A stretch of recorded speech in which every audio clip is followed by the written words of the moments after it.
బెల్లంతో రవ్వ కేసరి. ముందుగా ఒక ప్యాన్‌లో 2 కప్స్ వాటర్ యాడ్ చేసి వేడి చేసుకోండి. స్టవ్ పైన పాన్ పెట్టుకొని నెయ్యి యాడ్ చేసి జీడిపప్పు, బాదం, కిస్మిస్ వేసి ఫ్రై చేసుకోవాలి. ఫ్రై అయ్యాక ఒక ప్లేట్‌లోకి తీసుకొని పక్కన పెట్టుకోండి.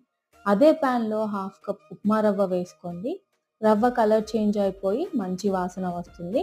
అప్పటి వరకు ఫ్రై చేసుకోండి. రవ్వ ఇలా అయ్యాక మనం ముందుగా వేడి చేసుకున్న హాట్ వాటర్‌ని యాడ్ చేసి ఉండలు లేకుండా కలుపుకోండి.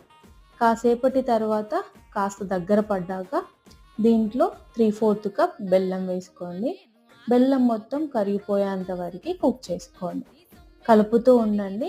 రవ్వ కేసరికి ఎక్కువ టైం పట్టదు. తొందరగానే కుక్ అయిపోతుంది. లాస్ట్‌లో ఇలాచీ పౌడర్ అండ్ డ్రై ఫ్రూట్స్ వేసుకొని ఒకసారి కలిపి స్టవ్ ఆఫ్ చేసేయండి. కాస్త చల్లారాక తినండి. టేస్ట్ చాలా బాగుంది.